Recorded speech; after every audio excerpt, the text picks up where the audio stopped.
All right, so we're back at the shop, day number 2, and we're doing some wiring. We got to repin the oil level sensor because it's a 1998 Toyota Supra harness. The engine is an older engine. The connector is different. So my man is doing the pin out. He's repinning the wire, and then that'll do it for all the wiring. And then we put the car up, do the transmission, drive shaft back in, bolt everything up underneath, and button back everything in the engine bay. So I'm gonna set the camera over here and get after it.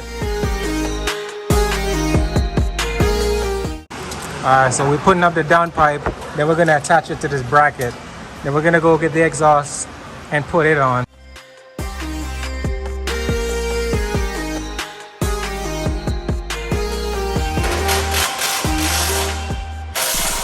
So we got the exhaust put up, drive shaft, brace,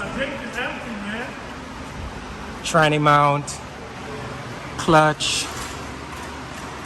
fuel line, return fuel line, downpipe, motor mounts. Everything down here is connected.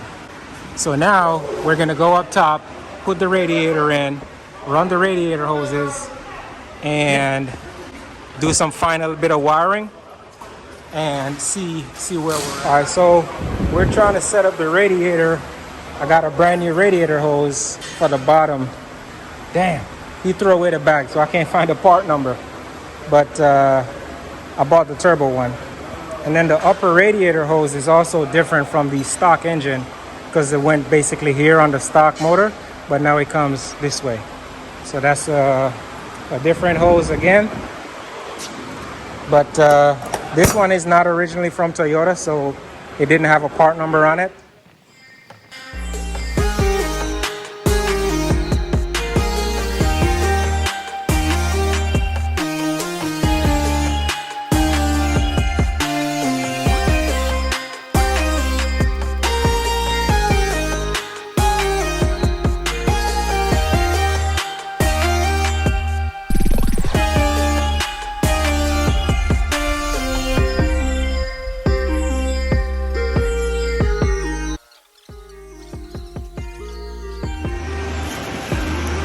All right, so right now we got the Aristo computer plugged in. We're just gonna give that a shot, see if it does work.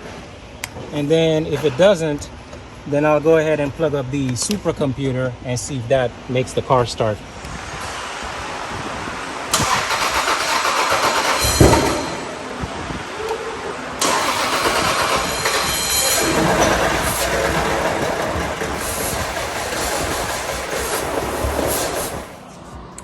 All right, so the car didn't start today, and there are a few things going on. One, I removed the stock fuel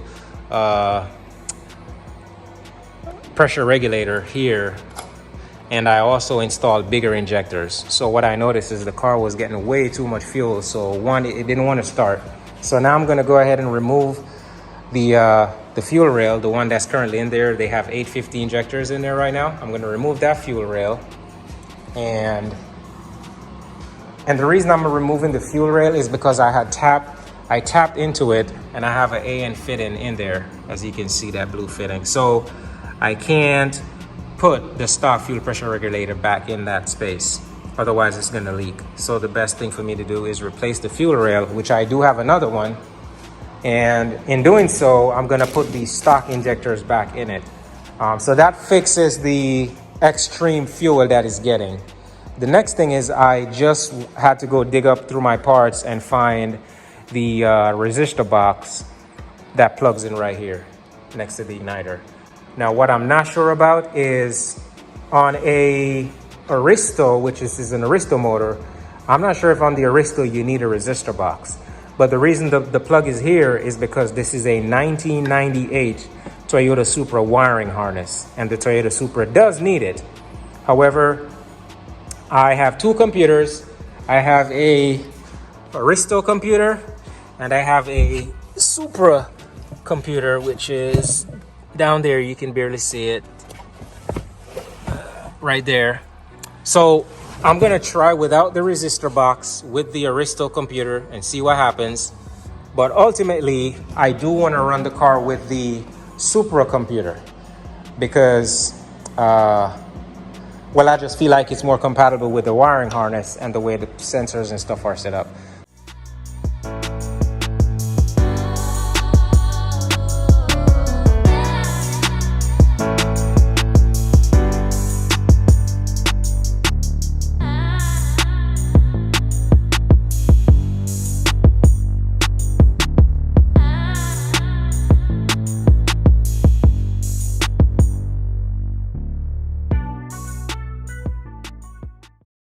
And this is it. The stock one came a little bit further and then it bent, so it had to go down and around the intake manifold. But in the interest of already have that set up, I'm just gonna run this straight into that and get a clamp, and hopefully I can find a screw clamp, worm clamp that I can tighten enough so I don't have a leaking problem right there.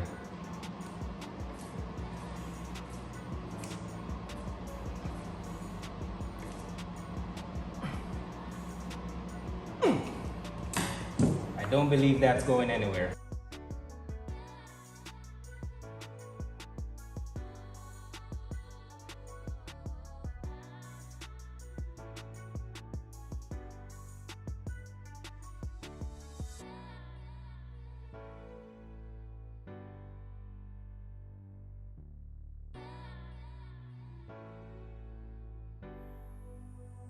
But I'm gonna give it a crank and see what happens.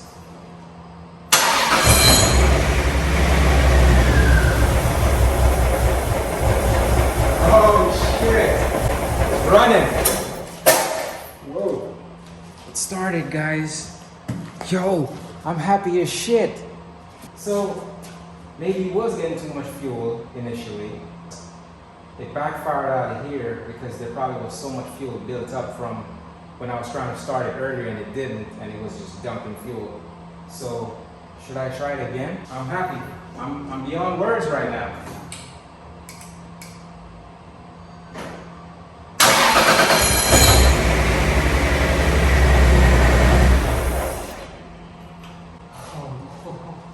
You don't understand.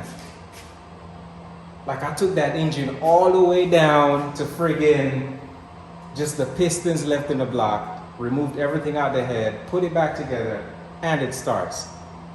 I'm beyond friggin' words right now. Wow, it starts. And so the next on the agenda is to do the intercooler piping, get that sorted out so I can put the front of the car back on. But guys, it runs. I'm happy. You don't understand. But that's it for the night. I'm out.